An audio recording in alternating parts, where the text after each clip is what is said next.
In effect, a group of spectators in that part of the gallery went out of their way to stand out of their seats, deliberately violating the sign which are very clearly pasted on our walls saying, "Please remain seated." Senador Miriam Santiago, galit na hiniling na parusahan ng tatlong nanunood sa pagilitis na tumayo at tumingin sa kanya. Those two gentlemen in the gray barongs, may I request the Chief Justice to discipline, at the very least to admonish and to reprimand this group that feels itself so high above the law and try and make a point with a witness and then stand up. I understood that no colloquy would be allowed under the Senate rule, and I understand that I am being provoked by colloquy. Simula nitong impeachment trial, merong mga tao, lalong-lalo na yung mga mukhang mayayaman na pumupunta, na ayaw talaga manahimik. Ilang beses na silang pinangaralan ng Chief Justice mismo. At maliban dyan, ay tinuturuan pa sila na dito sa session hall ay maliwanag naman ang mga paskel na nagsasabing keep silence, no clapping, remain seated. Ilang beses na sinabihan itong mga taong ito, manahimik lang kayo.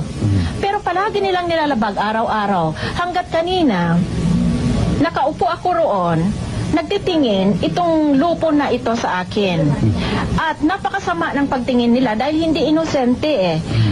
Magtatawanan sila at magbubulong-bulungan sila tapos titingnan na naman nila ako uli. At meron pang isa na hindi lamang minsan, 2 beses tumayo para talagang magiging malapit ang mukha niya. Kitang-kita ko sila, 2 beses tumayo yung taong yun. Kasi sa unang beses na nakita ko sila, pinabayaan ko na lang muna.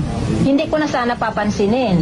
Pero nang tumingin ako uli, andyan pa, sige pa rin sila. Titingin sila sa akin, tapos maghahagik-gikan na para bang nanghahamon na sila sa akin. At yung taong lalaki, tatayo pa. Tapos ngayon nirarason nila na gusto raw nila makita ang nagsasalita. Maski tumayo sila at maski anong paparaan ang gagawin nila sa katawan nila, talagang hindi nila makikita kasi kahilera nila yung nagsasalita at may post. Magandang gabi po. Nagalit si Senadora Miriam Defensor Santiago sa anya ay pambabastos sa kanya ng 3 taong nanunood sa impeachment trial. Dahil dito, iginiit ni Santiago na palayasin sa gallery ang grupo.